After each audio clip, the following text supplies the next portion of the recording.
In the summer of 2025, King Charles III delivered a devastating blow to his youngest son, Prince Harry, effectively erasing him from the royal narrative. During a grand state banquet at Windsor Castle, attended by French President Emmanuel Macron, foreign dignitaries, and a global media spotlight, Charles paid a glowing tribute to his heir, Prince William, while pointedly omitting any mention of Harry. This was no mere oversight. It was a calculated, public declaration that Harry, once a cherished prince and war veteran, is no longer part of the monarchy's future. This act of royal ghosting, reminiscent of Meghan Markle's own tactics of cutting ties, marks a seismic shift in the House of Windsor. As Harry and Meghan's financial and professional empire crumbles in Montecito, Charles's silence speaks volumes, signaling a monarchy moving forward without its once-beloved rebel. This article delves into the motivations behind Charles's public snub, the unraveling of the Sussexes' Hollywood dreams, and the stark contrast with the steady leadership of William and Sophie, Duchess of Edinburgh. On the 8th of July, 2025, Windsor Castle hosted a lavish state banquet to honor President Emmanuel Macron and his wife, Brigitte, a diplomatic affair steeped in pomp and symbolism. Over 150 guests, including luminaries like Sir Mick Jagger and Sir Elton John, filled the Waterloo Chamber, dining on Rugestate organic chicken and sipping a cocktail dubbed L'Entente to celebrate UK-France unity. King Charles, despite his ongoing cancer treatment, delivered a speech that wove together humor, history, and a pointed vision for the monarchy's future. He praised Prince William, tying him to William the Conqueror, who began building Windsor Castle in 1070. It is perhaps fitting that my son, the Prince of Wales, who shares that earlier William's name, has made Windsor his home, carrying forward our legacy, Charles declared, his words resonating with gravitas. The absence of any mention of Prince Harry, who once lived at Windsor's Frogmore Cottage, was glaring. The omission stung all the more because it was delivered before a global audience, with cameras capturing every word and dignitaries noting the subtext. This was not a casual slip but a deliberate act, signaling that Harry is no longer part of the royal fold. The banquet, held at Windsor due to Buckingham Palace renovations, became a stage for Charles to cement William as the monarchy's future, leaving Harry in the shadows. This was not the first time Charles sidelined his younger son. Just days earlier, on Armed Forces Day, Charles honored his own military service, paid tribute to his late father, Prince Philip, and highlighted William's role as Colonel-in-Chief of the Army Air Corps. Yet Harry, who served 2 tours in Afghanistan as an Apache helicopter pilot, received no acknowledgement despite his combat experience and founding of the Invictus Games. The snub was particularly cruel given Harry's visible pride in his military service, a cornerstone of his identity before his 2020 royal exit.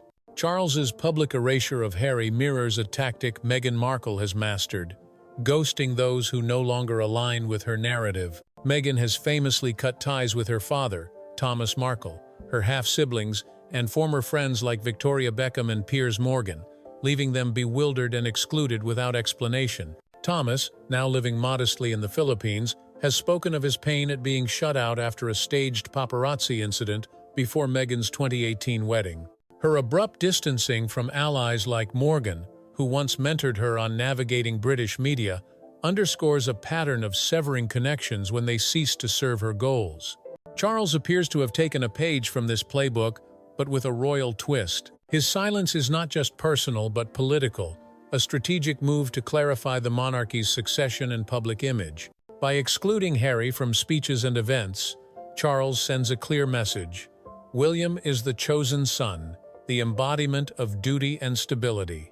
Harry, with his Montecito mansion and Hollywood ventures, is an outsider who has burned too many bridges. This royal ghosting, executed on a global stage, carries the weight of an official decree, stripping Harry of his place in the family's narrative. The precision of Charles's actions reflects a monarchy recalibrating after years of turmoil. Since Harry and Meghan's departure, the royal family has tightened its operations, with every speech, photo op, and public appearance carefully curated to project unity and purpose.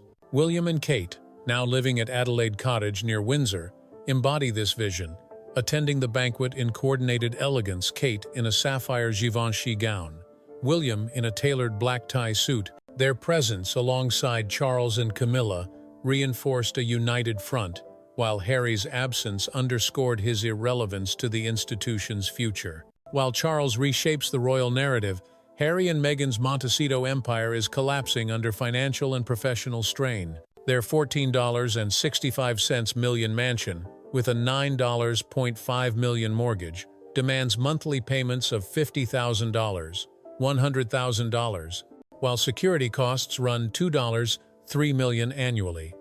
Meghan's lavish lifestyle, Chanel dresses, private jets, and a staff of chefs, assistants, and PR specialists further drains their resources. Their net worth, once estimated at $60 million from inheritances and media deals, is shrinking rapidly, with bankruptcy rumors swirling. Their $100 million Netflix deal, signed in 2020, is set to expire in September 2025, with no renewal in sight.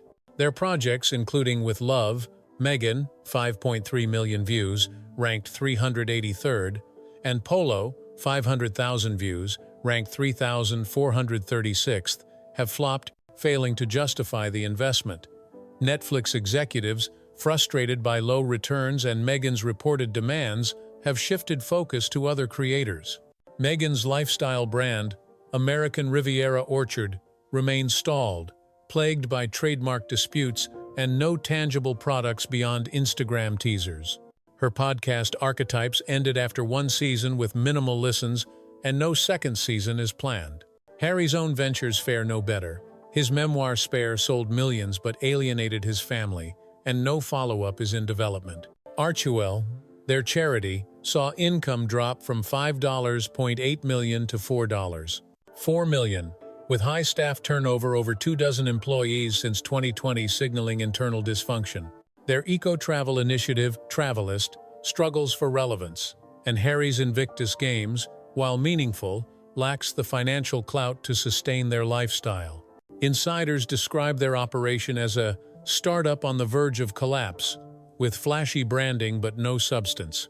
The couple's financial woes are compounded by Harry's costly legal battles. His £1.5 million lawsuit against the UK Home Office over downgraded security has backfired, with the court demanding transparency about payments to witnesses, including a private investigator allegedly paid £5,000 monthly.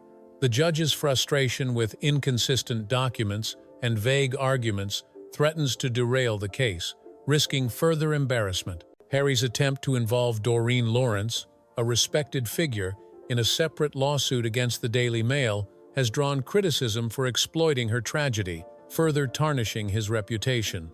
In contrast to Harry's chaos, Prince William and Sophie, Duchess of Edinburgh, embody the stability Charles seeks to project. William, living near Windsor with Kate and their 3 children, has embraced his role as Prince of Wales, balancing public duties with family life. His attendance at the Macron banquet, alongside his work with environmental initiatives like the Earthshot Prize, positions him as a forward-thinking leader. Kate's quiet resilience, especially after her own health challenges, complements William's steady presence, earning public admiration.